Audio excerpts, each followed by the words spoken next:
ನಮಸ್ಕಾರ ಸ್ನೇಹಿತರೆ, welcome back to one more video of Aim IAS Kannada. So ನಾವು ಇವತ್ತು ಸೂಪರ್ 60 ಸೀರೀಸ್ನ ಕಂಟಿನ್ಯೂ ಮಾಡ್ತಾ ಇದ್ದೇವೆ and this is the episode 1. ಈ ಎಪಿಸೋಡ್ಸ್ ಏನಿದೆ these are mainly focused for current affairs that are important from UPSC and KPSC perspective.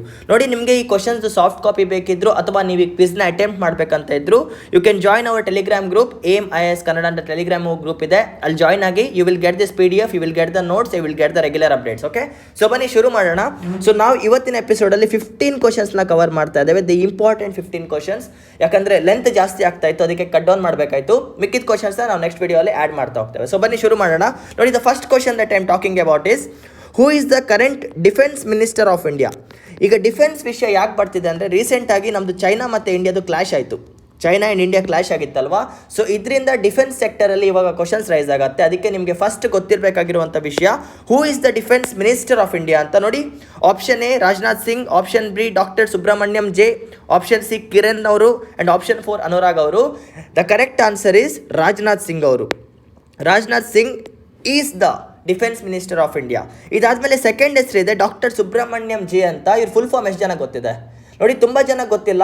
Doctor Subrahmanyam J is another full name of doctor Subrahmanyam Jaishankar. Jaishankar sir ಅಂತ ಎಲ್ಲರಿಗೂ ಗೊತ್ತಿರುತ್ತೆ, but ಅವ್ರ first name ಗೊತ್ತಿರಲ್ಲ.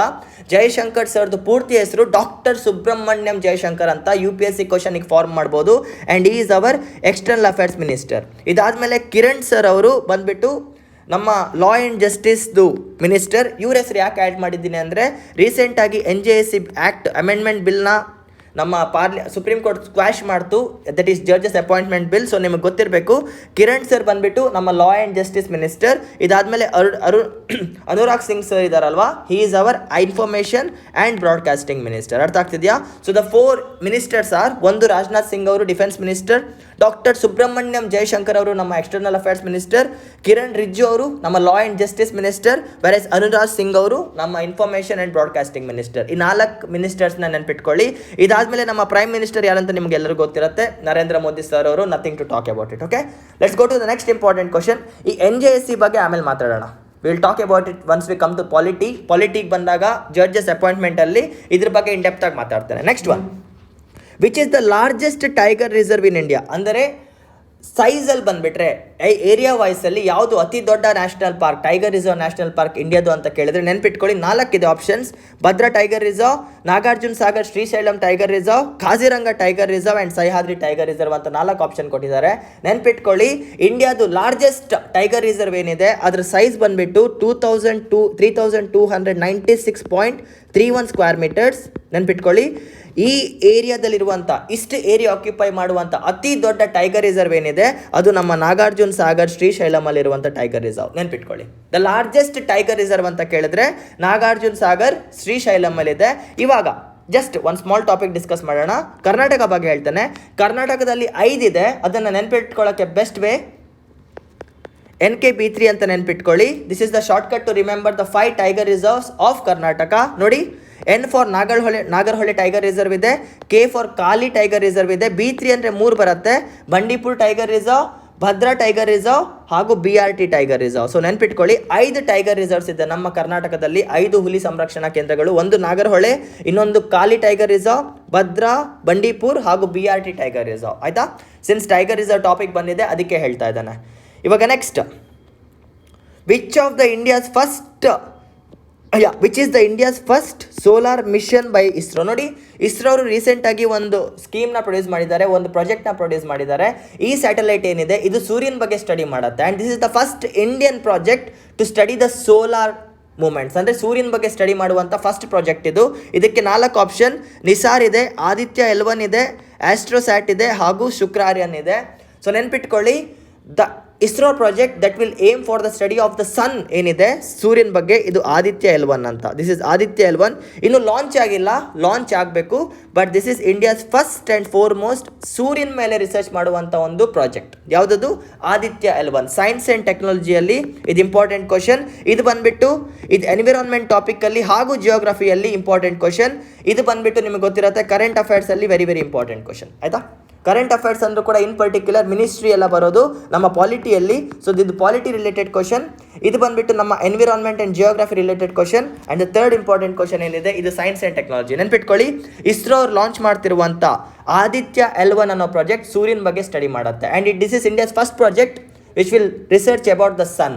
Okay, very very important. Next, which of the state is pioneer. ನೋಡಿ, pioneer ಅಂದರೆ first ಅಂತ. Which of the state is pioneer in India. ಇಂಡಿಯಾದೊಳಗೆ first state ಯಾವುದು ಅಂತ ಕೇಳ್ತಿದ್ದಾರೆ. To launch earthquake alert app, ಅಂದರೆ ಭೂಕಂಪ ಬಂದರೆ ಮೊದಲೇ ಅಲರ್ಟ್ ಮಾಡೋಕ್ಕೆ ಯಾವ ರಾಜ್ಯ ಒಂದು ಆ್ಯಪ್ನ ಸೃಷ್ಟಿ ಮಾಡಿದೆ ಭಾರತದಲ್ಲಿ ಅಂತ ಕೇಳ್ತಾ ಇದ್ದಾರೆ. 4 ಆಪ್ಷನ್ ಕೊಟ್ಟಿದ್ದಾರೆ: ಕರ್ನಾಟಕ, ಉತ್ತರಾಖಂಡ್, ಬಿಹಾರ್ ಆ್ಯಂಡ್ ಅಸ್ಸಾಂ. ಈ ಕ್ವಶನ್ ಯಾಕೆ ಬಂದಿದೆ ಅಂದರೆ, ರೀಸೆಂಟಾಗಿ ಅಸ್ಸಾಮಲ್ಲಿ ಭೂಕಂಪ ಆಗಿದೆ, ಎಲ್ಲರಿಗೂ ಗೊತ್ತಿದೆ ಅಂತ ಅಂದ್ಕೊಳ್ತೇನೆ ಅಲ್ವಾ. ಅಸ್ಸಾಮಲ್ಲಿ ಭೂಕಂಪ ಆಗಿದೆ ರೀಸೆಂಟ್. ಎಷ್ಟು ಕಿಲೋಮೀಟರ್?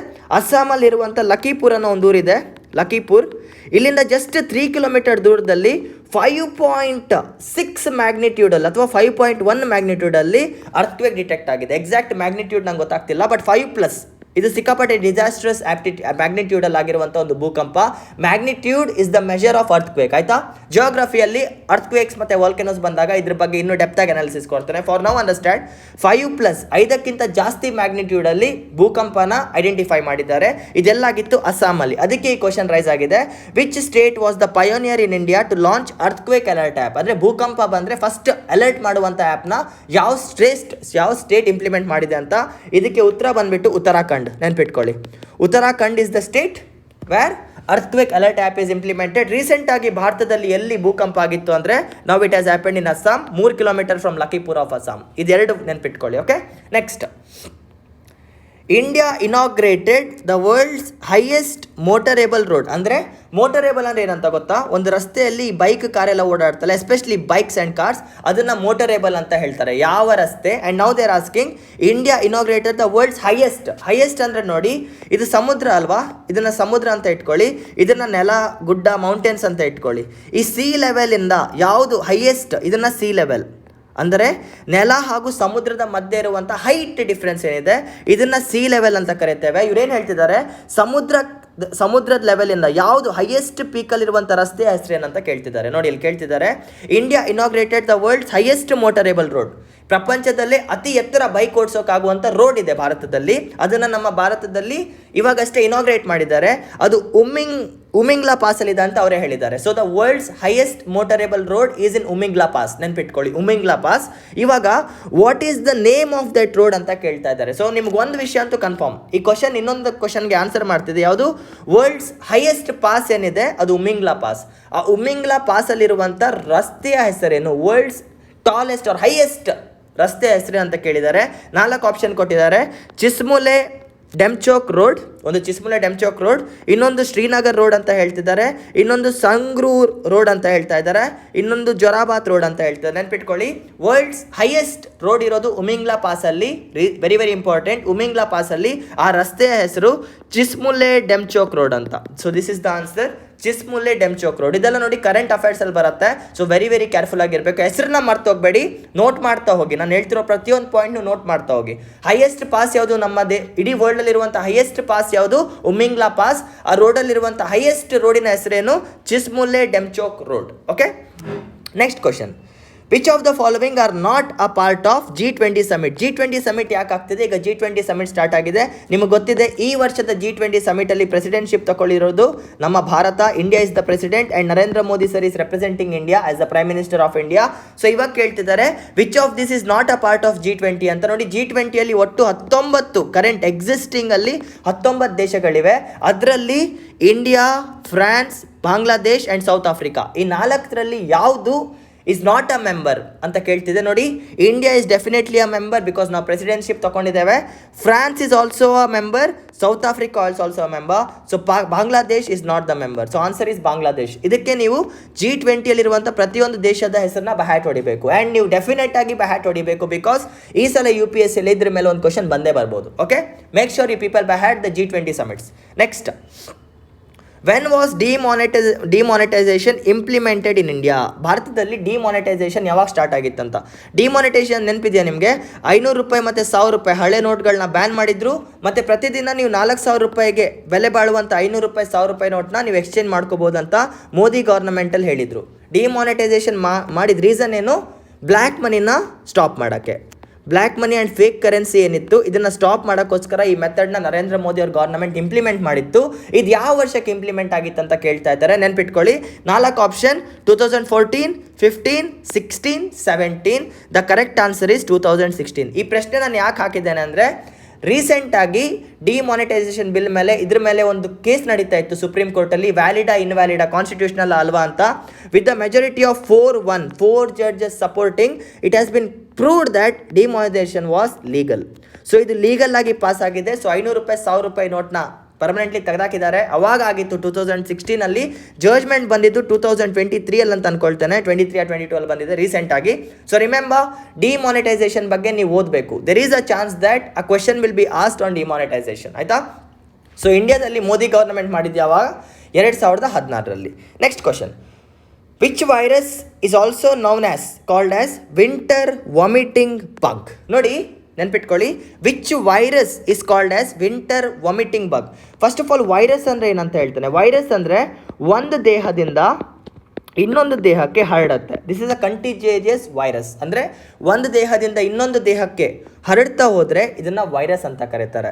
ಸೊ ಈಗೊಂದು ವೈರಸ್ ಇದೆ, ವಿಂಟರ್ ಟೈಮಲ್ಲಿ ವೆರಿ ಫೇಮಸ್ ಆಗಿದೆ, ವಿಂಟರ್ ವಾಮಿಟಿಂಗ್ ಬಗ್ ಅಂತ. ಯಾವ ವೈರಸ್ನ ಕರೀತಾರೆ ಅಂತ ನೆನ್ಪಿಟ್ಕೊಳ್ಳಿ. This is norovirus. Very very dangerous. ಇದ್ರ ಮೇಲೆ ನೀವು ಸ್ವಲ್ಪ ಕಾನ್ಷಿಯಸ್ ಇಟ್ಕೊಳ್ಳಿ. ಈಗ ತುಂಬ ಸ್ಪ್ರೆಡ್ ಆಗ್ತಿದೆ. ನೋರೋ ವೈರಸ್ ಆದವ್ನಿಗೆ ಏನು ಮಾಡ್ತಾರೆ? Vomiting and loose motion, diarrhoea ಆಗಕ್ಕೆ ಸ್ಟಾರ್ಟ್ ಆಗುತ್ತೆ. There is rapid vomiting and diarrhoea. Serious ಆದರೆ ಫೀವರ್, ಶಿವರ್ಸ್ ಎಲ್ಲ ಕಾಣಕ್ಕೆ ಸ್ಟಾರ್ಟ್ ಆಗುತ್ತೆ. ಸೊ ಇನ್ ಕೇಸ್ ನಿಮ್ಮ ಫ್ಯಾಮಿಲಿಯಲ್ಲಿ ಯಾರಿಗಾದ್ರು ಸಡನ್ ಆಗಿ ವಾಮಿಟಿಂಗ್ ಮತ್ತು ಲೂಸ್ ಮೋಷನ್ ಆಗ್ತಾ ಇದ್ರೆ, please make sure that you visit the doctor. He may be victimized of winter vomiting bug, also known as norovirus. ಯಾಕೋ ಭಾರತದಲ್ಲಿ ಈಗ ಸಿಕ್ಕಾಪಟ್ಟೆ ವೈರಸ್ಗಳು ಬರ್ತಾ ಇದೆ, ಅಷ್ಟು ಸಾಕಾಗ್ತಿಲ್ಲ ಅಂತ ಇನ್ನೊಂದು ಬಂದಿದೆ. What is the name of it? Norovirus. ಏನು ಮಾಡುತ್ತೆ? ವಾಮಿಟಿಂಗ್ ಆ್ಯಂಡ್ ಡೈರಿಯಾ ಕಾಸ್ ಮಾಡುತ್ತೆ. ಜೊತೆಗೆ ಸೀರಿಯಸ್ ಆದರೆ ಫೀವರ್, ಶಿವರಿಂಗ್ಸ್ ಎಲ್ಲ ಬರೋಕ್ಕೆ ಸ್ಟಾರ್ಟ್ ಆಗುತ್ತೆ. Okay, headache is also a symptom of this.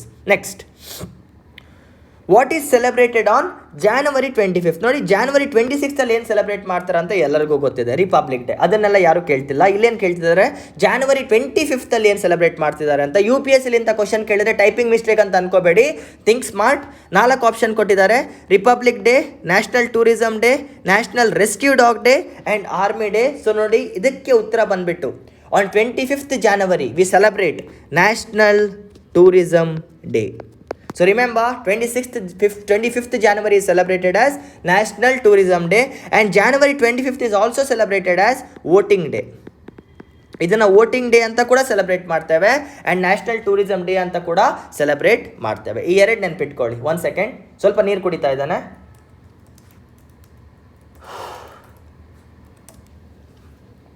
Okay, let's continue.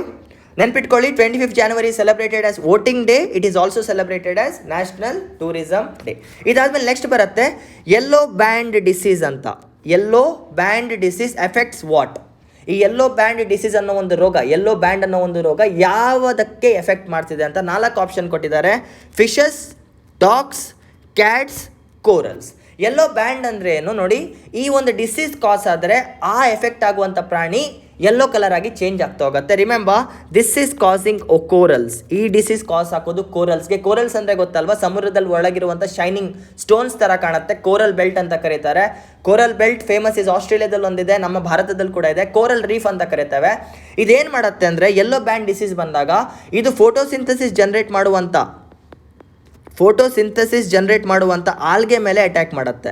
ಯಾವಾಗ ಈ ಆಲ್ಗೆ ಮೇಲೆ ಅಟ್ಯಾಕ್ ಆಗುತ್ತೋ ಇದು ತನ್ನ ಫೋಟೋಸಿಂಥಸಿಸ್ ಅಂದರೆ ಆಹಾರವನ್ನು ಉತ್ಪನ್ನ ಮಾಡುವಂಥ ಶಕ್ತಿನ ಕಳ್ಕೊಳ್ಳುತ್ತೆ. ಇದರಿಂದ ಏನಾಗುತ್ತೆ, ಕೋರಲ್ಸ್ ಯೆಲ್ಲೋ ಕಲರ್ ಆಗಿ ಟರ್ನ್ ಆಗ್ತಾ ಸತ್ತೋಗಕ್ಕೆ ಸ್ಟಾರ್ಟ್ ಆಗುತ್ತೆ. ಫಸ್ಟ್ ಯೆಲ್ಲೋ ಕಲರಲ್ಲಿರುತ್ತೆ, ಆಮೇಲೆ ವೈಟ್ ಆಗ್ತಾ ಹೋಗುತ್ತೆ. This is the effect of yellow band disease. ಇದು ಯಾಕೆ ಕಾಸ್ ಆಗ್ತಿದೆ ಅಂತ ಕೇಳಿದ್ರೆ ರೀಸನ್ಸ್ ಹೇಳೋದೇನೆಂದರೆ, ಒಂದು ಪೊಲ್ಯೂಷನಿಂದ ಕಾಸ್ ಆಗ್ತಿದೆ ಅಂತ ಹೇಳ್ತಿದ್ದಾರೆ, ಒಂದು ಪೊಲ್ಯೂಷನಿಂದ. ಇನ್ನೊಂದು ಎಕ್ಸ್ಟ್ರೀಮ್ ಫಿಶಿಂಗಿಂದ, ತುಂಬ ಮೀನನ್ನ ಫಿಶ್ ಮಾಡ್ತಿದ್ದೀರಾ ಅದರಿಂದ ಕಾಸ್ ಆಗತ್ತೆ ಅಂತ ಹೇಳ್ತಿದ್ದಾರೆ. And third one is climate change ಇದೆ. ನೋಡಿ, ಪೊಲ್ಯೂಷನ್ ಇಸ್ ಒನ್ ರೀಸನ್, ಪರ್ಯಾವರಣ ಪ್ರದೂಷಣೆಯಿಂದ ಒಂದಾಗ್ತಿದೆ. ಇನ್ನೊಂದು ಓವರ್ ಫಿಶಿಂಗ್, ಸಿಕ್ಕಾಪಟ್ಟೆ ಫಿಶಸ್ನ ನೀವು ಹಿಡ್ಕೊಂಡೆ ಇದರಿಂದ ಕಾಸ್ ಆಗುತ್ತಂತ ಹೇಳ್ತಾರೆ. And climate change is also there. So this is causing yellow band disease. ಇದು ಯಾರ ಮೇಲೆ ಎಫೆಕ್ಟ್ ಆಗುತ್ತೆ? ಕೋರಲ್ ಬೆಲ್ಟ್ ಮೇಲೆ ಎಫೆಕ್ಟ್ ಆಗ್ತಾ ಹೋಗುತ್ತೆ. ಸೊ ಕ್ವಶನ್ ತಗೊಳ್ಳಿ ಇವತ್ತು, ಇಂಡಿಯಾದಲ್ಲಿ ಕೋರಲ್ ರೀಫ್ ಎಲ್ಲಿದೆ ಅಂತ ಹೇಳಬೇಕು. Where is the coral reef of India located? ಭಾರತದಲ್ಲಿ ಕೋರಲ್ ರೀಫ್ ಎಲ್ಲಿದೆ ಅಂತ ಕಮೆಂಟ್ ಮಾಡಿ, so that you people remember this point. And definitely ಇದ್ರ ಮೇಲೆ ಕ್ವಶನ್ ಬರೋ ಚಾನ್ಸಸ್ ಇದೆ. ನೋಡಿ, ನಾನು ಹೇಳ್ತಾ ಇದ್ದೇನೆ, ಈ ಸೀರೀಸಲ್ಲಿ ವೆರಿ ವೆರಿ ಇಂಪಾರ್ಟೆಂಟ್ ಕ್ವಶನ್ಸ್ ಮಾತ್ರ ನಾನು ಡಿಸ್ಕಸ್ ಮಾಡ್ತಾ ಇರೋದು. Okay, next recently supreme court of India. So supreme court of India ಅಂತ ಬಂದ್ಕೊಳ್ಳಿ, ನಿಮಗೆ ಫಸ್ಟ್ ಗೊತ್ತಾಗಬೇಕಾಗಿರೋದು ಇದು ಪಾಲಿಟಿ ಕ್ವಶನ್ ಅಂತ. And if in case environment geography ಆದರೆ ಇದು ಜಿಯೋಗ್ರಫಿ ಆ್ಯಂಡ್ ಎನ್ವಿರಾನ್ಮೆಂಟ್ ಕ್ವಶನ್. ಇನ್ನೂ ಮೇಲೆ ಹೋಗೋಣ.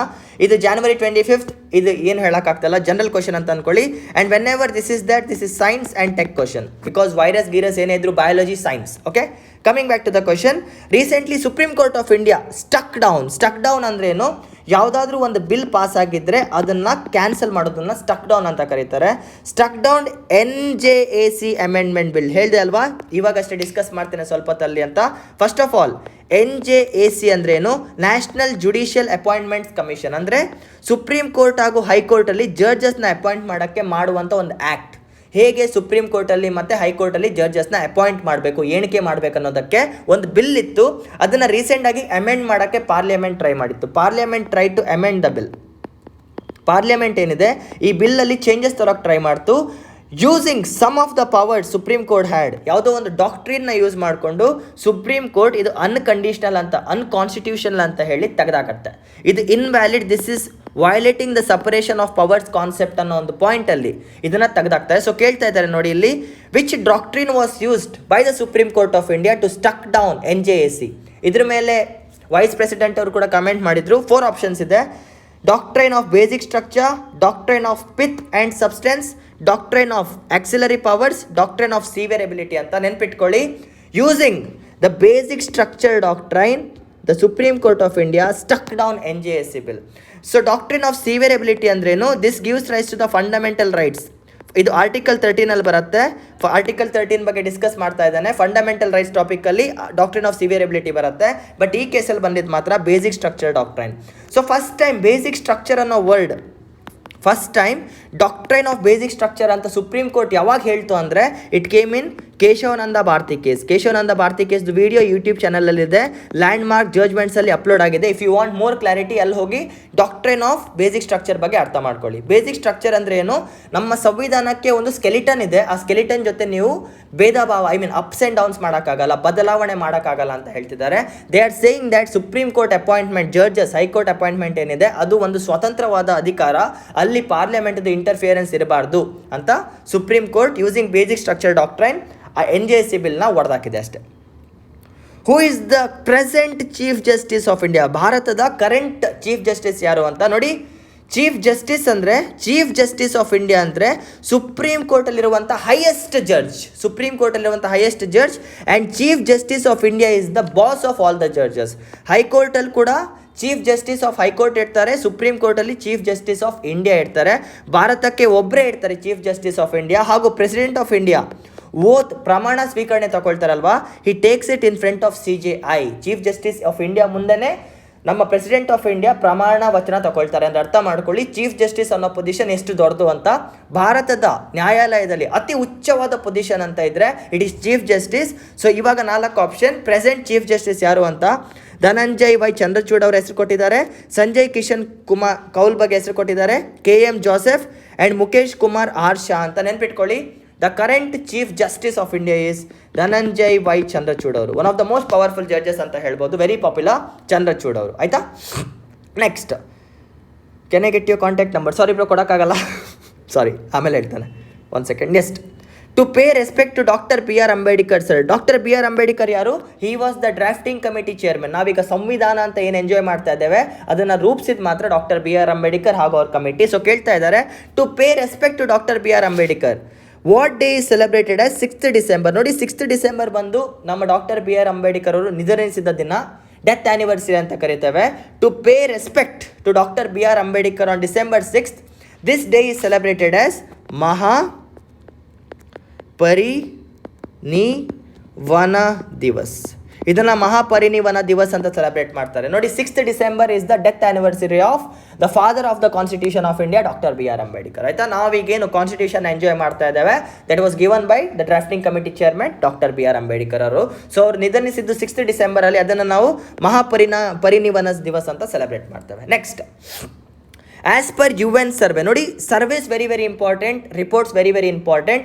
ಸೊ ಪ್ರತಿಯೊಂದು ವಿಡಿಯೋದಲ್ಲಿ ನಾನು 2 ಅಥವಾ 1 ಕ್ವಶನ್ಸ್ ಇದ್ರ ಮೇಲೆ ಅಪ್ಲೋಡ್ ಮಾಡ್ತೇನೆ. ಸರ್ವೇಸ್ ಆಗಿರಲಿ, ರಿಪೋರ್ಟ್ ಆಗಿರಲಿ, ಮತ್ತು GDP GNP ಆಗಿರಲಿ, ಇದ್ರ ಮೇಲೆ ಕ್ವಶನ್ಸ್ ಬರ್ತಾ ಹೋಗುತ್ತೆ. Because I want you people to know at least 20 to 25 questions on this. ಇದ್ರ ಮೇಲೆ ಒಂದು 20-25 ಕ್ವಶನ್ ನಿಮಗೆ ಗೊತ್ತಿರಬೇಕು.